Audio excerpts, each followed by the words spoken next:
ازيكم يا رجاله؟ عاملين ايه؟ ان شاء الله تكونوا بخير. النهارده عندنا موضوع جامد جامد جامد. انا جاي متحمس، انا متحمس ان انا اتكلم في الموضوع ده. ليه؟ لان انا كنت بعاني معاناه شديده من الموضوع ده. ايه هو الموضوع؟ ازاي تزيد كتله عضليه، او ازاي تزيد وزن عموما، يعني حتى لو مش عايز تروح جيم. ازاي تزيد وزن. يعني ممكن اصلا انت لو طبقت الحاجات دي من غير التمرين، او حتى لو اتمرنت في البيت هتزيد وزن كده. مش كده قوي يعني، عشان الموضوع صعب بصراحة. اكذب عليك اقول لك لا هتزيد بسرعة، وانت تقوم بادئ فتلاقي نفسك بتزيد بالعافية. انا مش هكذب عليك، الموضوع صعب. الموضوع ياخد منك وقت، ياخد منك مجهود، وياخد منك فلوس، ياخد منك فلوس كتير قوي. من غير اي كلام كتير. اول حاجه ايه، انا مش كاتب سكريبت اصلا. بص، هو الموضوع كله في الاكل. هتاكل كتير على قد، حاول كل على قد ما تقدر.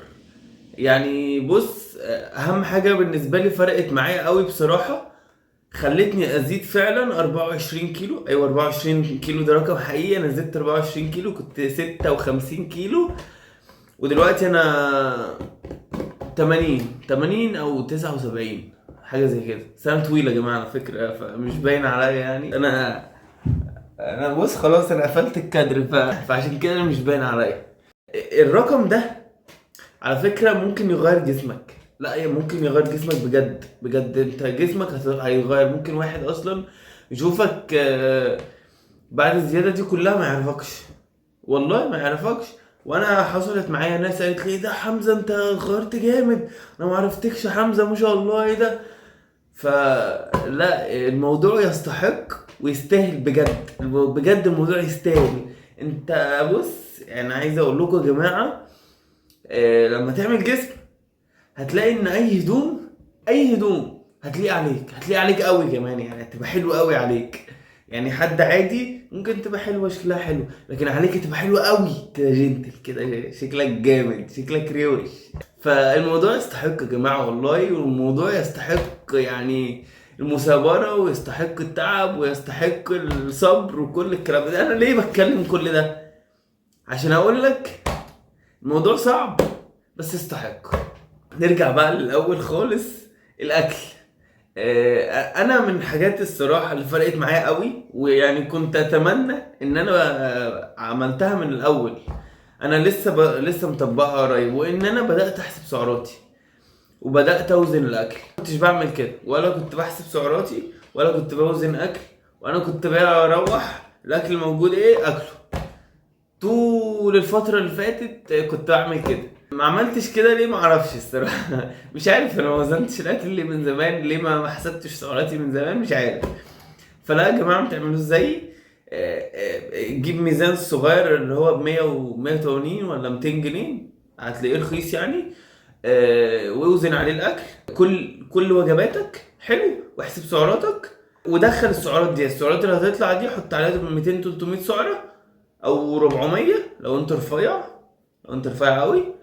وحط عليهم 400 سعره، وبعد كده ايه، شو هيطلع لك الرقم دوت بقى. امشي عليه مده طويله بقى، مثلا 3000 سعره مثلا.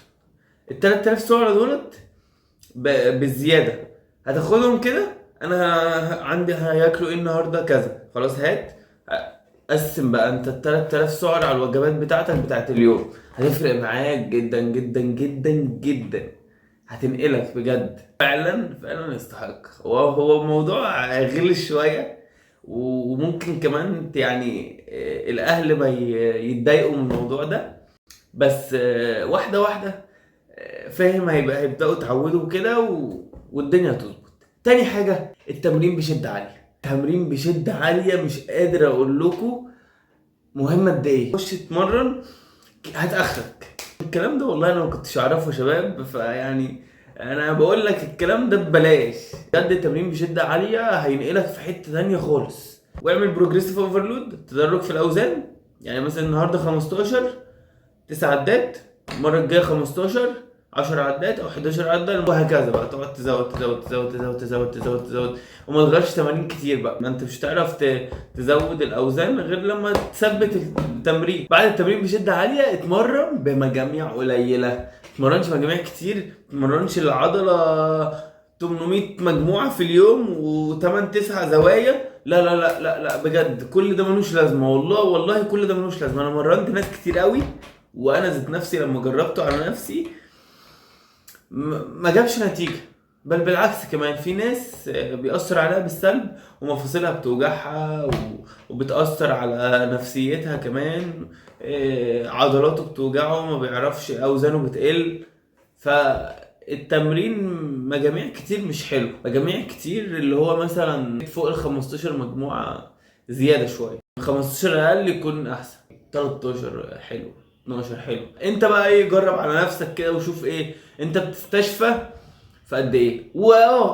كويس انا افتكرت الاستشفاء الريكفري يا شباب. الريكفري عباره عن ايه؟ هو اكل، نوم، والنفسيه. الثلاث حاجات دول لو ظبطتهم انت الريكفري عندك في السماء. اكل تاكل كويس، تاخد نسبه بروتين الكارب الفات بتاعتك. نوم تنام 8 ساعات، ما تنامش اقل من 6 ساعات ولا اكتر من 9 ساعات في الرينج ده، ويكونوا بالليل ويكونوا في حته ضلمه ومفيش دوشه. انا عارف ان هو صعب انا عارف ان انا بقول كلام مش منطقي، بس اهو انا ايه، مجرد ناقل للمعلومه، لازم انقلها كامله. وتالت حاجه قلنا ايه؟ قلنا الاكل والنوم والنفسيه. النفسيه بقى عشان دي عايزه حلقه اصلا لوحدها النفسيه دي. بس عامه ما تتعصبش وتتوترش، عامه ما خليك بارد. عارف انت اللي اضحك في وش الهموم، خدها في حضنك كده لانك العصبيه والتوتر بيأثر، تخيل بيأثر على تمرينك، بيأثر على نومك، وبيأثر كمان على المكتسبات العضليه اللي عندك. تخيل الموضوع، مش بقول لك الموضوع عايز حلقه، فعلا عايز حلقه لوحده. لو عايزين حلقه اكتبوا لي في التعليقات عشان اعمل لكم حلقه.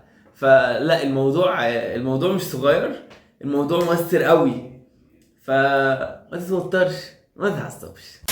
وكده كنا خلصنا حلقه في السريع. ما تنساش تصلي على النبي، اللهم صل وسلم على سيدنا محمد.